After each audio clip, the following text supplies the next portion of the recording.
আল্লাহ আমাদেরকে এই ধর্ম এই জন্য দেননি যে আমরা পরিবেশ থেকে লুকিয়ে থাকব। আল্লাহ আমাদেরকে এই ধর্ম দিয়েছেন পরিবেশকে পরিবর্তন করার জন্য।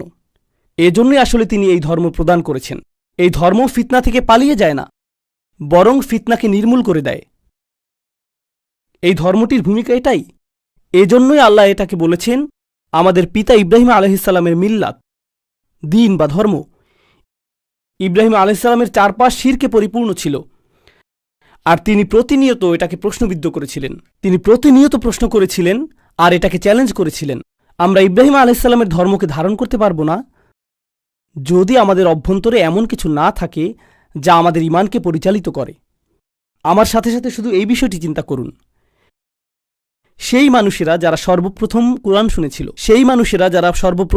শুনেছিল, আমরা এই বিষয়ে সাধারণত চিন্তা করি না যে যখন কোরআন নাজিল হচ্ছিল, অধিকাংশ মানুষ যারা কোরআন শ্রবণ করেছে তারা মুসলিম ছিল না।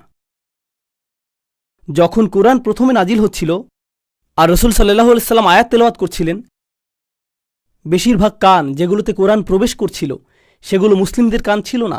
এর আগে তারা কয়েকশো বছর ধরে অমুসলিম থেকেছে। কোরআনের প্রতিটি আয়াত তাদের সংস্কৃতিকে প্রশ্নবিদ্ধ করেছে, এটা তাদের পরিবার প্রথাকে প্রশ্নবিদ্ধ করেছে, এটা তাদের পরিবেশকে প্রশ্নবিদ্ধ করেছে, এটা তাদের জীবন পদ্ধতিকে প্রশ্নবিদ্ধ করেছে, এটা সব কিছুকে প্রশ্নবিদ্ধ করেছে। কেন তারা পরিবার ত্যাগ করবে, সংস্কৃতি ত্যাগ করবে, স্বাধীনতা ত্যাগ করবে? সব কিছু ত্যাগ করে এই বাণী কেন গ্রহণ করবে? এটা আসলে কি? আল্লাহর বাণীটিতে শক্তিশালী কিছু ব্যাপার রয়েছে। আল্লাহর বাণীতে অতি প্রাকৃতিক অলৌকিক কিছু ব্যাপার রয়েছে।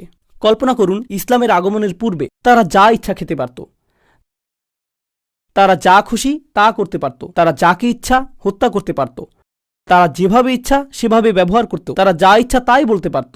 এরপর ইসলাম আসলো এবং সীমাবদ্ধতা আরোপ করল। তারা কি খেতে পারবে, কাকে তারা বিবাহ করতে পারবে, তাদের আচরণ কেমন হবে, কিভাবে তারা ব্যবসা করবে। কেন আমি এই সকল সীমাবদ্ধতা মেনে নিচ্ছি? আমি তো এর আগে স্বাধীন ছিলাম। কেন আমি এর অনুসরণ করছি? এটা অতিরিক্ত কঠোর। প্রসঙ্গক্রমে আপনি এখন মুসলিম তরুণদের কাছ থেকে এই একই রকমের প্রশ্ন শুনবেন। মুসলিমরা বলে ইসলাম অনেক বেশি কঠোর, এটা অনেক বেশি সীমাবদ্ধকারী। আর আমি বলি আপনার এই প্রশ্ন নতুন না। প্রকৃতপক্ষে মুশরিকরা এই প্রশ্নটি কয়েক হাজার বছর আগে তুলেছিল। 1500 বছর আগে যখন কোরআন প্রথম নাজিল হয়, কেন আমি ধর্মটি গ্রহণ করব যা আমার উপর সীমাবদ্ধতা চাপিয়ে দেয়, যেখানে আমি এটা ছাড়া মুক্ত থাকতে পারি? শিরক অনেক বেশি সহজ, মুশরিক হওয়াটা অনেক বেশি উদারপন্থী, যেখানে ইসলাম অনেক বেশি রক্ষণশীল, তাই না? প্রশ্ন হলো কেন তারা এটা গ্রহণ করলেন? তারা শুধু এটা গ্রহণই করলেন না, বরং এর জন্য জীবন দিতেও প্রস্তুত ছিলেন। তাদেরকে নির্যাতন করা হয়েছিল, প্রহার করা হয়েছিল, কিন্তু তাদেরকে ইসলাম মুক্ত করা যায়নি। তাদেরকে দ্বিখণ্ডিত করে ফেলা হয়েছিল, কিন্তু তারা লা ইলাহা ইল্লাল্লাহ ত্যাগ করেনি। কি ঘটে যাচ্ছে এখানে? এমনকি তাদের পরিবার তাদের কাছে এসে বলেছে, কুনতা ফিনা মারজুয়া, আমরা তোমাকে ভালোবাসতাম, তোমার প্রতি আমাদের আশা ভরসা ছিল, কেন তুমি এরকম হয়ে গিয়েছো? তোমার ভেতরে কোন জিনিসটা পরিবর্তিত হয়ে গিয়েছে? কোনো একটা জ্ঞান তাদের কাছে এসেছিল, যার দ্বারা তারা বাইরের মিথ্যাগুলোকে দেখতে পারছিলেন। এরপর এখন তারা সত্যের প্রতি দৃঢ় প্রতিজ্ঞ। এটা শুধু তখনই ঘটবে যখন কারো ভিতরে বাসীরহ থাকবে। তারা নিজেরাই দেখতে পারে যে এটা আল্লাহর বাণী, তারা নিজেরাই অনুভব করতে পারে যে এটা আল্লাহর বাণী। পৃথিবীতে অনেক মুসলিম রয়েছে, কোটি কোটি মুসলিম রয়েছে সারা পৃথিবী জুড়ে। যদি আমাদের বেশিরভাগ মানুষই শুধুমাত্র এজন্যই মুসলিম হই কারণ আমাদের পিতামাতা মুসলিম, কারণ আমাদের আশেপাশের পরিবেশ মুসলিম, তাহলে আমাদের ইসলাম সংকটের মধ্যে আছে।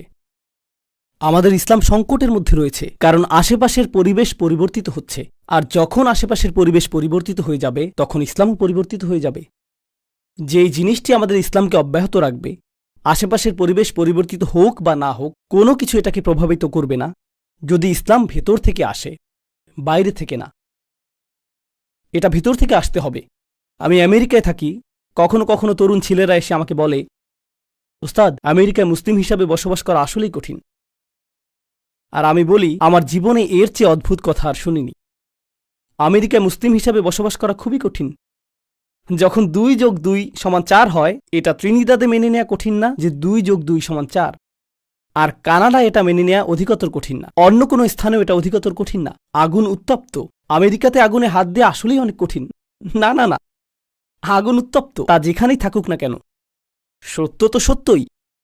আশেপাশের পরিবেশ আমার ঈমানকে দুর্বল করে দিবে।